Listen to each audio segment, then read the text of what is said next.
Okay, good afternoon, everybody. Thanks very much for being here. It's 12:30, so we have a busy calendar today. Obviously, today is a good day for a multitude of reasons. We're advancing the HOPE agenda to fight opiate addiction. We're honoring Bart Starr with a resolution, and most importantly, we're passing a series of bills dealing with waste, fraud, and abuse in public benefit programs such as food share and unemployment. But we're going to start today with my colleague and friend, Representative Warren Petrick, who's going to talk about the State of Emergency Help Bill and the resolution honoring Bart Starr. Thank you so much. Appreciate it. I'll be very brief. These are great. Okay, I'll move over. Yep. These are great common sense bills in both ways. Emergency licensure basically gets our infrastructure back up and running as quickly as possible to help out all of our citizens to be productive. And so it's going to only deal with infrastructure, and we added an amendment to it. And once the governor would declare a state of emergency, then there would be a 10-day or 60-day window on either side of that. But it would create an exemption from income, sales, and use tax for volunteer workers that come over across state lines and help us get back to work. So that is AB 405.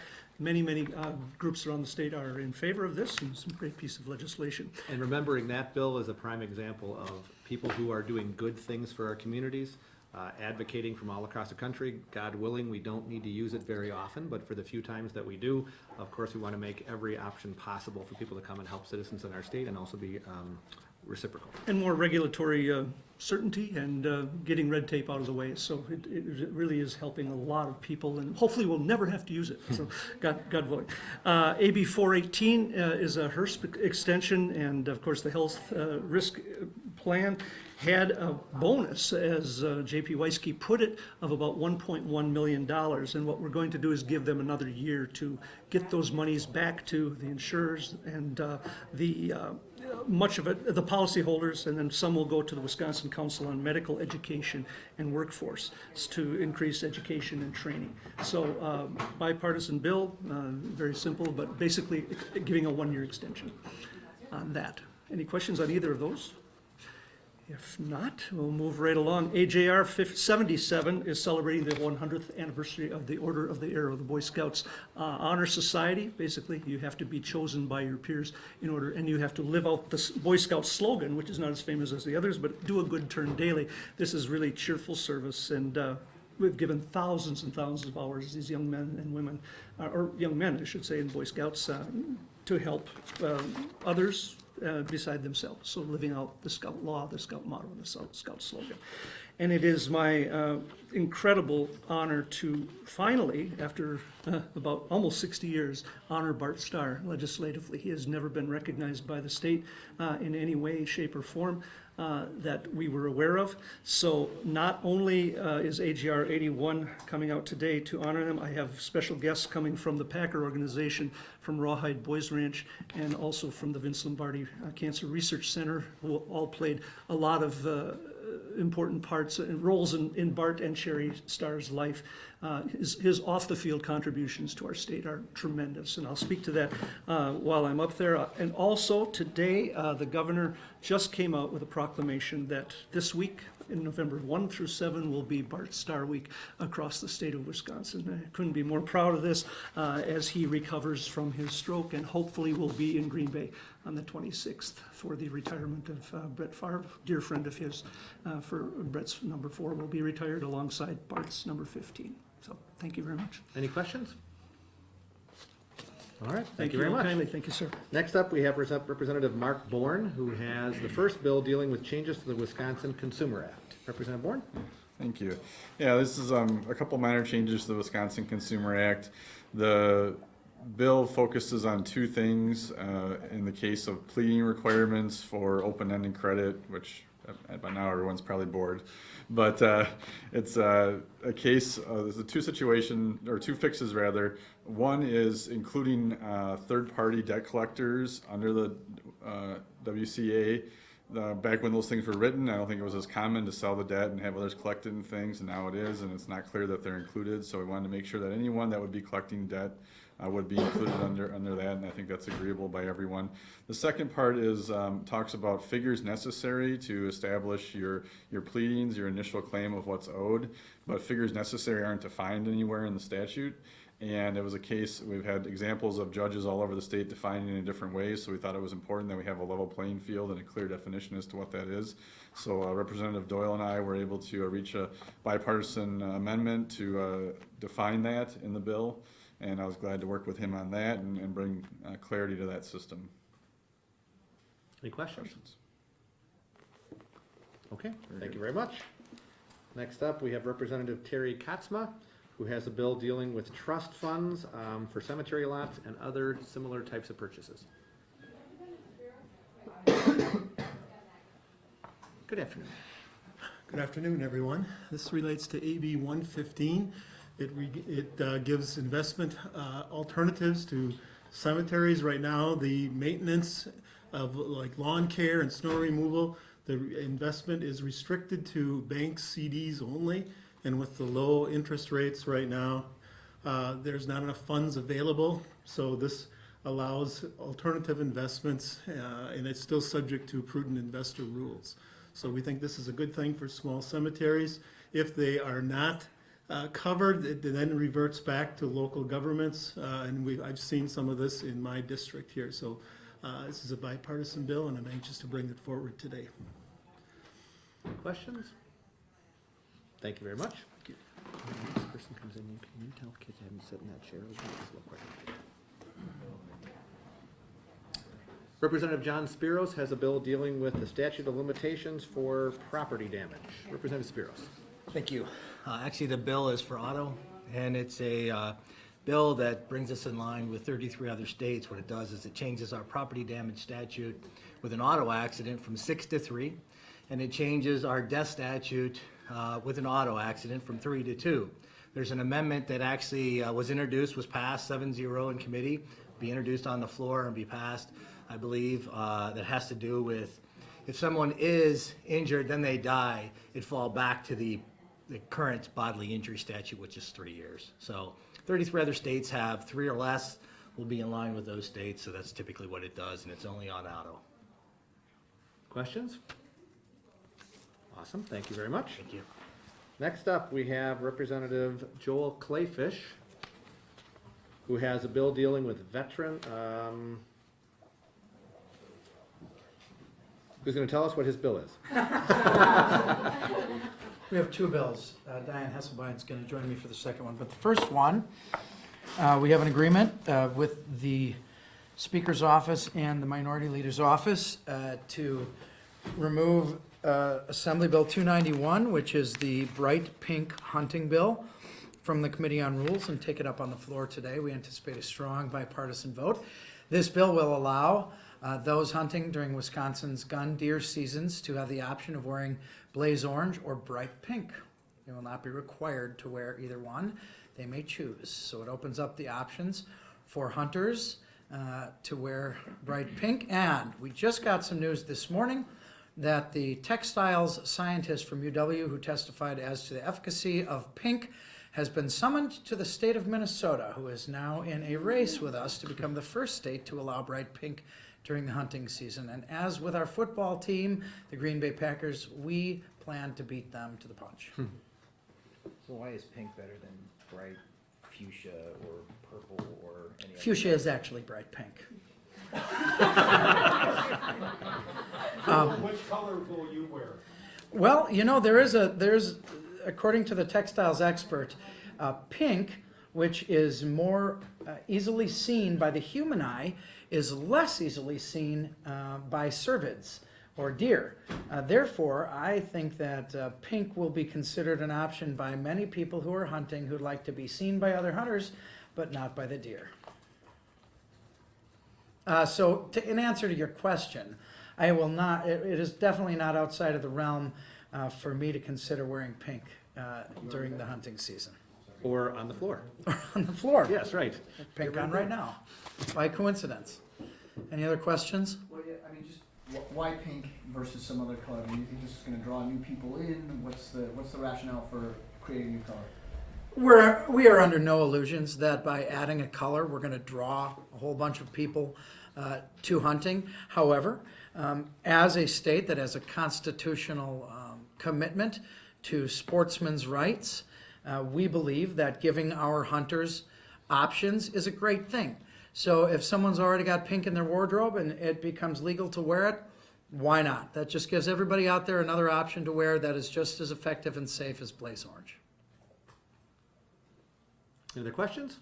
All right. If not, Representative Hesselbein has a bill talking about disabled veterans hunting. Great. Thank you, and thanks for inviting me today. Thank I you. appreciate it.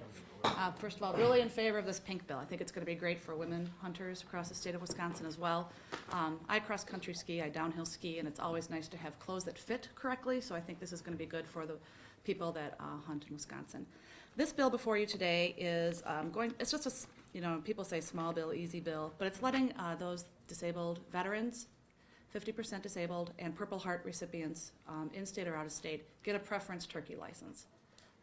That's what it does. It was pretty uncontroversial in committee. I'm glad it's here today, right before Veterans Day. But the speaker knows I'm very honest with him. I have a lot of other veteran bills that are up that I'm hoping can get a hearing and get passed in the state so we can continue to move veteran issues forwards in the state of Wisconsin. Any questions?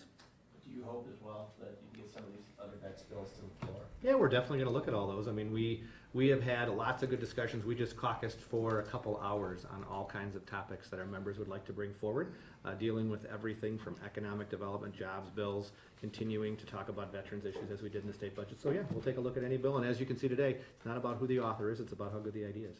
Do you feel like this is the most important veterans bill you have in the assembly right now? It's one of them. I mean, many of the other ones haven't been vetted through the process.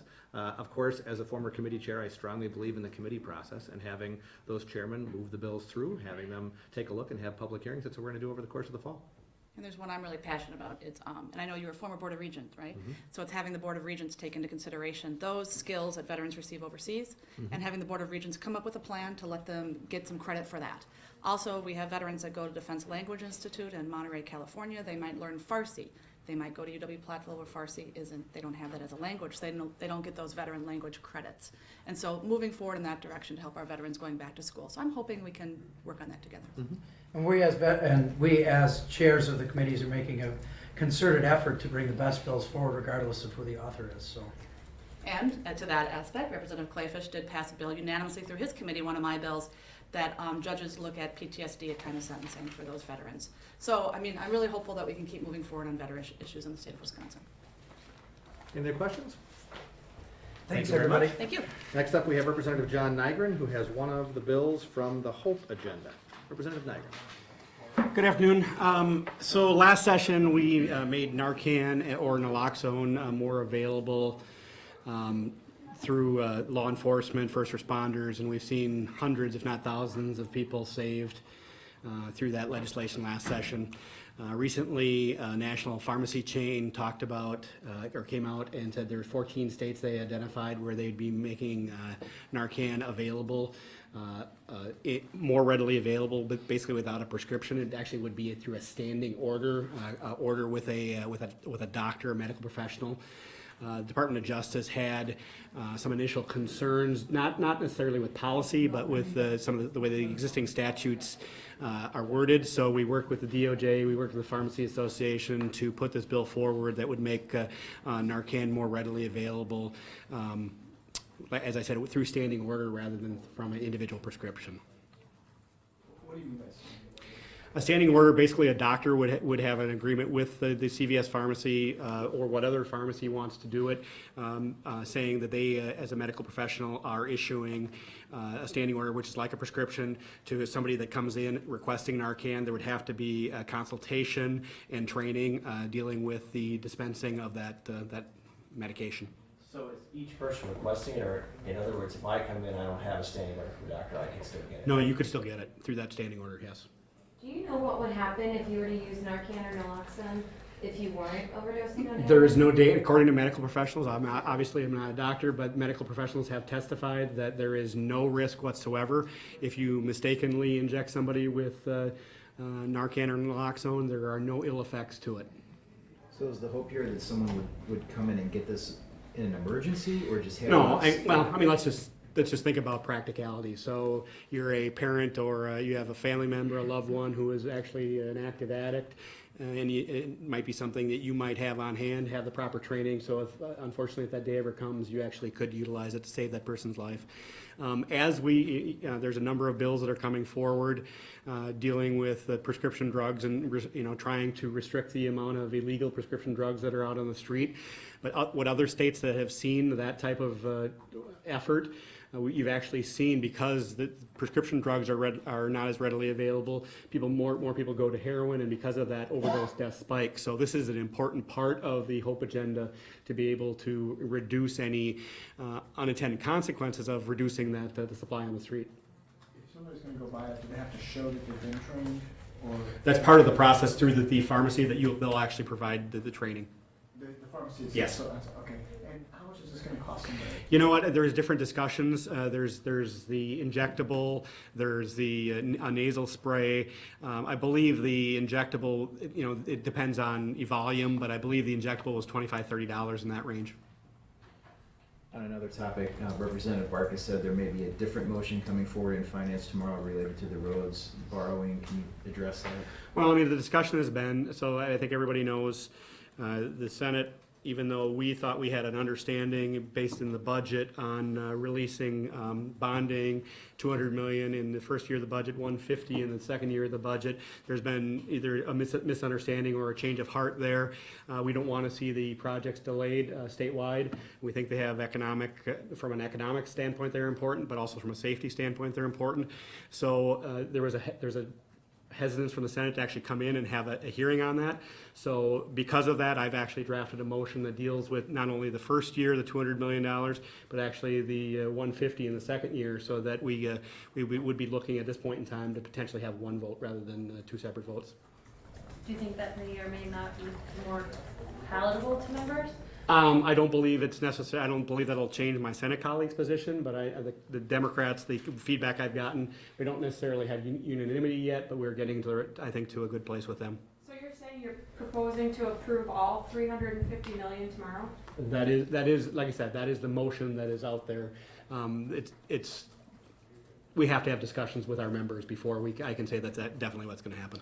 And the discussions that I understood is that it would actually be reduced by any increase That's in correct. gas tax revenue. So That was it could actually- potentially be less than that. That was, and so that is accurate. So we are actually, that was written into the budget that says that the second year, the 150 would be reduced by any increases in gas tax collection. So that would be written right into the motion, that if the revenues are up, that 150 would be reduced. Is there data to suggest it will be higher in that second year? Too early to tell. Okay, thank you very much. Next up, we have Representative Andre Jacques, who has a bill dealing with hunting and fishing for veterans, and also expunging unused food share cards. Representative Jacques. Thank you, Mr. Speaker.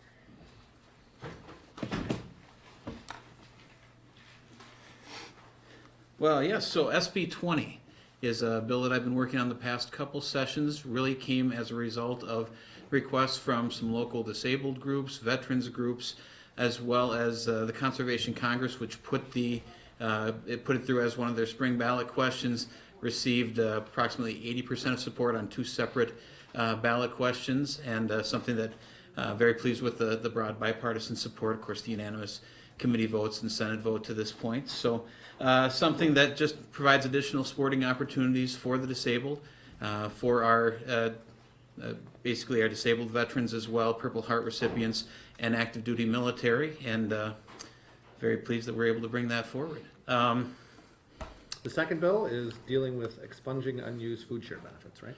Yes, and that actually is a bill that first came about as a result of an investigative report by Fox 11, and really Rob Hornjack did a great job of really requesting and finding that there are some exorbitant food share balances that are being carried over month to month.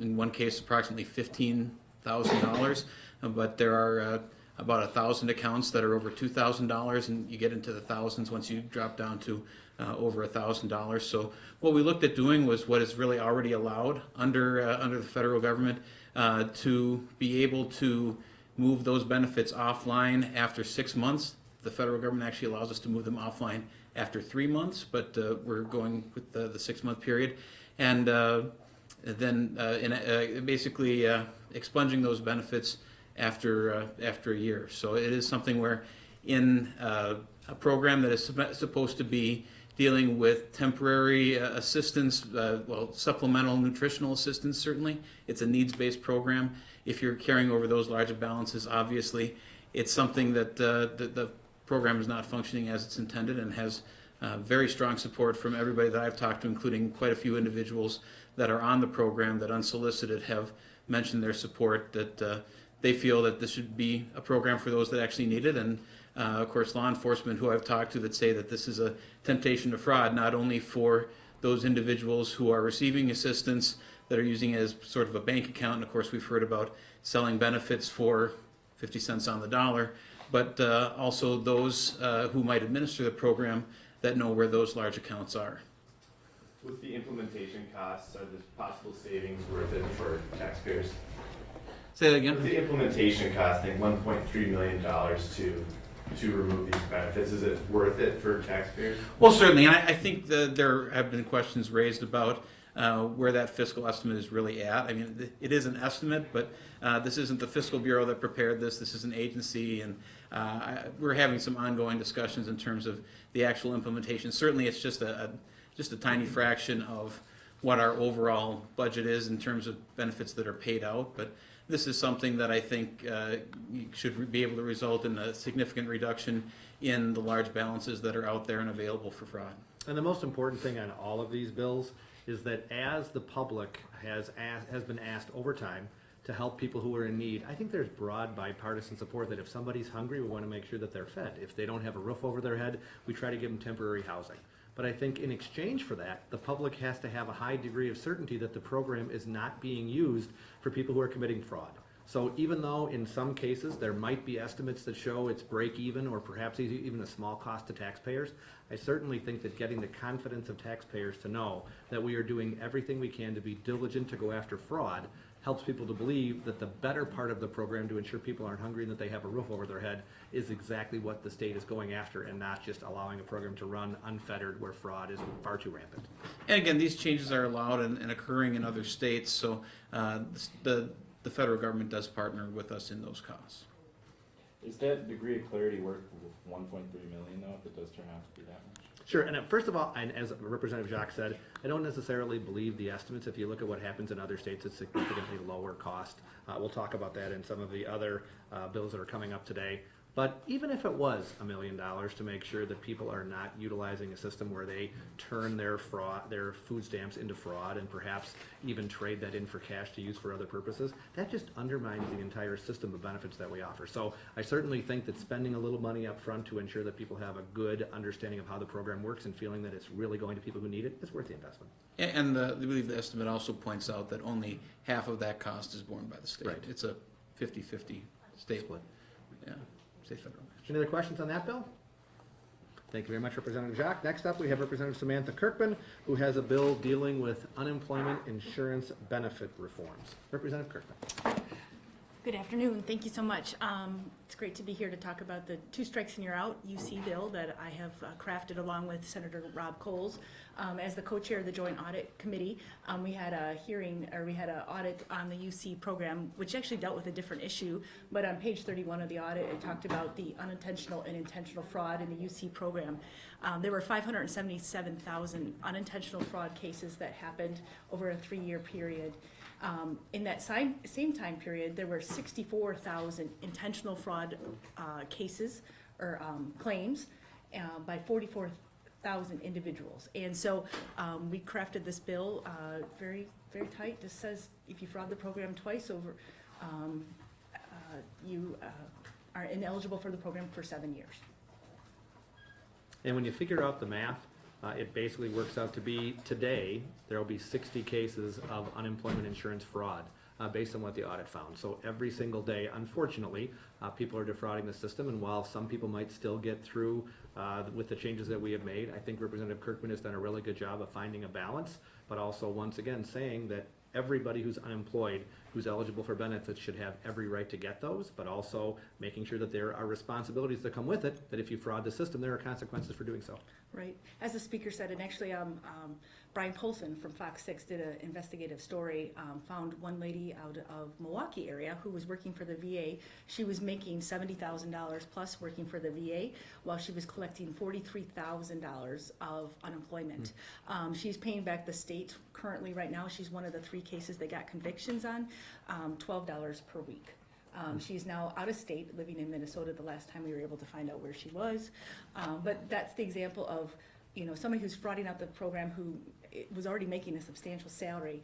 I want to strengthen the program to make sure it's available for those who really come on hard times and really need the program.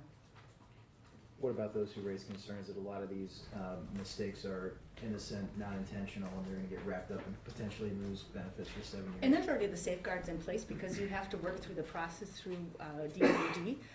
So these are the actual intentionally frauded cases. As I said in my statement, there were 577,000 unintentional cases where somebody reported that they worked 40 hours, but it turned out they only worked 36 hours. Those cross-checks are being done by employers and the state currently, and that's how they came up with, gosh, you know, and they still had to pay that, you know, back to the state, but there was no, you know, there would not be a strike on that person's record. Any other questions about that bill? Okay, thank you very much. Next up, Representative Jesse Kramer, who has a bill dealing with putting photos on food share cards for benefits here in Wisconsin. Representative Kramer? Good morning. Wisconsin's food share program costs are currently shared 50-50 by the state and federal governments. In 2014, Wisconsin taxpayers paid $47.2 million to administer the $1.11 billion in benefits to 842,000 individuals, or 14.5% of our state's population. AB 222 is a bill that aims to reduce recipient food share fraud in Wisconsin and ensure the integrity of this taxpayer-provided benefit by adding photos to food share quest cards. These cards, also known as electronic benefit cards, or EBT cards, took the place of the old food stamp program nearly a decade ago. This bill simply seeks to end the potential for fraudulent behavior and trafficking so that aid remains available to the neediest people in our communities.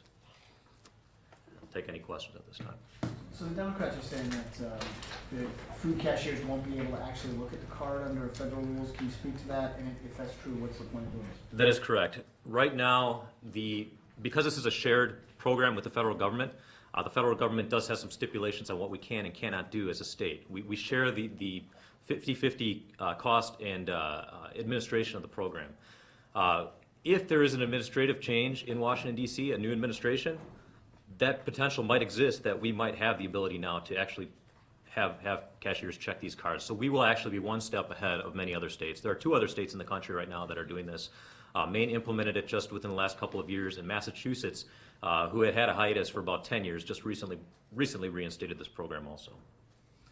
So how is this going to prevent fraud unless federal government changes their rules? Well, there is trafficking within the program. There are 2 types of fraud. There's recipient fraud and provider fraud.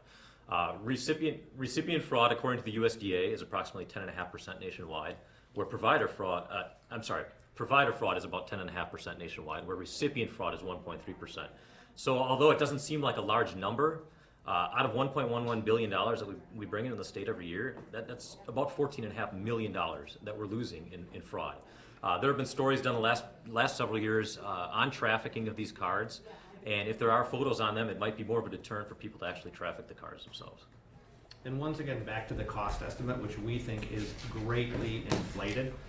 Most of us have gone into a Walmart or into a Walgreens where you take a photo, it takes just a few seconds. That's the concept that we're looking at. Most of us know that you can get a food share card at a county facility, so there might be 100 facilities statewide, so it certainly won't cost the amount of money that the department put in the bill. We think that unfortunately it might seem that they're not supportive of the program. I don't understand why, you'd have to ask them, but this is definitely something that is broadly supported by the public, and someday I think the common sense answer to say if you were given the good graces to get food share benefits by the taxpayers of the state, making sure that you or a member of your family are the ones who actually utilize it, should be one of the smallest, easiest requirements that is put into the program. So would every member of the family have to have their photo on the card? Currently, the fiscal that DHS has put out does have every member that's going to use a card have their photo on that card. Now, if you look at, Speaker was just talking about the potentially inflated cost. If you look at what Maine did, they have about a quarter of the number of people that we have in Wisconsin that are using food share benefits, 200-some thousand, and their initial upfront costs were $166,000, and annually was $41,000. So with the potential for $14.5 million in fraudulent use of these cards out there every year, I mean, if we could actually get it down to that number, this is an implementation plan that our DHS is going to come up with, and they're going to send it to the USDA. And it's going to come back to the state, and we still, at Joint Finance, will have to approve this. And so Joint Finance is still going to have the final say on this, whether it's something that looks feasible and doable or not. So if there's a family of three, would they get 3 cards with each with their face on, or are you talking one card issued to the family with all 3 faces? Right now, the fiscal that's out there is talking about individual cards for individual people. Yes. Would you want these cards useful for the voter ID law? Not at this time. We haven't looked at it. We haven't discussed it. That wasn't part of this bill. Why not? I mean, if it's a government issued card, what's different about it versus a driver's license or state issued ID? Yeah, I mean, I'm definitely open to that idea. I mean, if for some reason we actually had the same verifications that we know that they are citizens, that is not a requirement that's done right now in every county in a similar way to the DMV. We would also have to have a federal waiver to make sure that we can utilize it for other programs, because our goal eventually, it'd be great if we could have one card for all of the benefits that you are given in the state of Wisconsin. It might be energy assistance, it might be food share, it might be rent assistance. I think that's a long-term goal, but having the same opportunity to make sure there is program integrity, I'd be open to using it for voting if we were able to ensure that that happened. Democrats are saying, they're focusing on fraud with the GAB, with public benefits, they're not focusing on fraud with weeding, when that's maybe the biggest engine of fraud in the state. Your response to that? Well, there certainly have been issues with WEDIC. Of course, we are also working on reforming that. We have done the audits. Republicans are the ones who did the audits. Republicans are the ones who are continuing to bring forward ideas to make it better. I'm hopeful that we'll have a proposal sometime next year to continue our efforts to make sure that WEDIC is responsible to taxpayers. But the Democrats are doing a good job of trying to obfuscate the issue. Today, we are talking about individuals at the same time that we are trying to make sure that program integrity is in every part of state government. So yes, we have been working on WEDIC, and they are obsessed with that, and they have every right to be, because there are mistakes there. But I think that they should join us today in making sure that people aren't fraudulently collecting unemployment, they're not fraudulently collecting food share, and that people should have integrity in every part of state government, not just one area. But this bill won't prevent fraud until the federal government changes their rules. Well, with trafficking, it could prevent fraud, yes.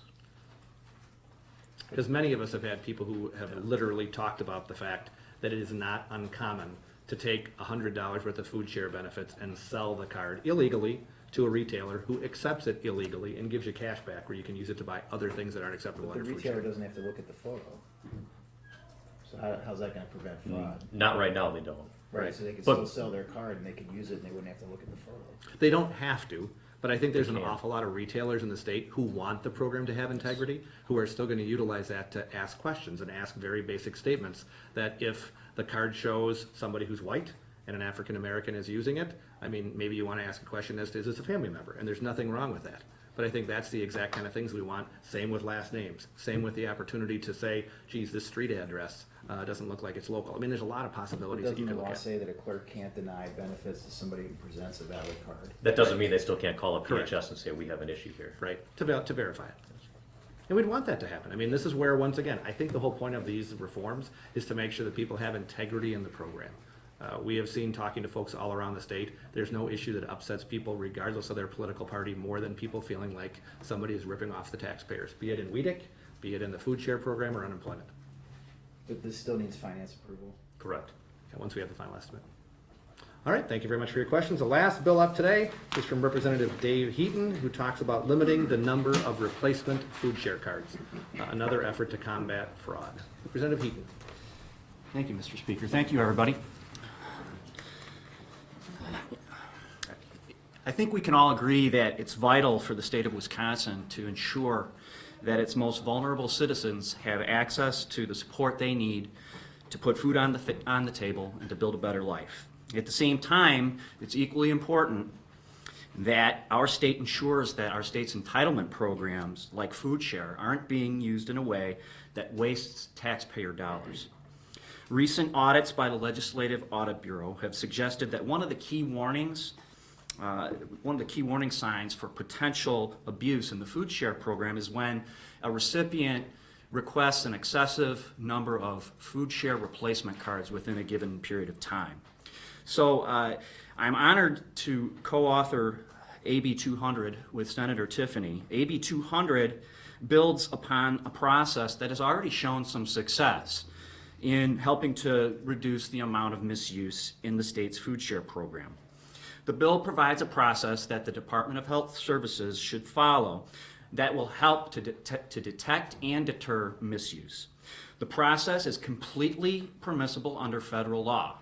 Okay, it follows federal regulations, so we will not need to seek a waiver from the federal government.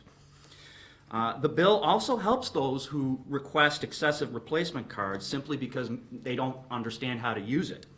There are some people that don't. And the bill puts in place a process that will help educate those who truly don't understand, but will also have an important tool that DHS can use to detect and deter those who would game the system. Essentially, it's a system of warning letters. After the fourth request of a replacement Quest card, that's the debit card that's used to access your benefits. After that fourth request, a letter will go out educating the individual on how to use the card, but also telling them that if a fifth replacement request is received within 12 months, then their account may be reviewed by the Office of Inspector General at DHS. Same thing happens if there's a fifth request within a 12-month period. And so there's a system of warning letters that go out. After the sixth request, there will be a requirement that the person has to contact DHS and explain, what's going on. Why are they in need of another replacement card? DHS will have a conversation. If there's nothing suspicious as a result of that conversation, the benefits will continue. So what we're doing is we're being responsible. We're using common sense to try to, yes, we want to make sure that the benefits get to those who truly need it, and not to those that have learned how to game the system. At the same time, we are going to help protect taxpayer dollars by putting in a system that helps DHS detect and deter fraud. I'd be happy to answer any questions. How many people lose cards that many times? I'm sorry, I couldn't hear. How many people currently are losing cards are requesting additional cards? Sure. Well, in 2013, DHS did a pilot program where they sent out 1,738 letters to those who had requested 6 or more cards within a 1-year period. They sent that letter out in March. By September, 73% of those people had not requested another replacement card. That gives you an idea of some of the amounts of people who are requesting excessive amounts of replacement cards. It also shows that using this letter system does act to alter behavior. DHS already is doing this and plans to enact it statewide in December, so why is this bill needed? This bill helps codify into law important tools that DHS can use to help protect taxpayer dollars and make sure that the benefits are getting to those who truly need it. This will be something that will be in law, and it will be in law until any subsequent legislature changes it. And of course, we applaud Governor Walker's efforts. I mean, he has been our partner throughout the past 3 years to try to root out fraud in every program that we can. But we, as Representative Heaton said, we want to make sure that this remains part of the law regardless of who the governor is, and making sure that we have tools in place to ensure DHS continues to root out fraud in every way they can. Any other questions on this? Okay, thank you very much, Representative Heaton. Thank you. Thank you all. Mr. Ross, do you believe you'll be in an extraordinary session on GAB campaign finance next week? I have not had an opportunity yet today to speak with Senator Fitzgerald to know how the Senate caucus has gone. I spoke to him, of course, last week. I spoke to him yesterday. It is my belief that they will find consensus and be able to take some small tweaks if necessary, send it back to us. I would prefer to do it by the end of the week, but if it's necessary to have an extraordinary session, of course, I'm open to that. Have they given you any indication? Not today. I just haven't spoken to Senator Fitzgerald today after their caucus. So my hope is to reach out to him this afternoon. Perhaps there's white smoke and people have come to a consensus and we'll be able to bring the bill and get it enacted this week. What kind of tweaks are being discussed? That's something that we've talked about. I mean, obviously, as you look at the GAB, in our original proposal, we had talked about having judges on there. The Senate asked to not have those included. We had also talked about having some process if there is ever a log jam. So we are potentially open to that as a solution as well. So I think that both of those are on the table and we'll continue our discussions. What about the campaign finance bill? We didn't really get into as many details. It's much more focused on GAB. All right, thanks, everyone. Okay.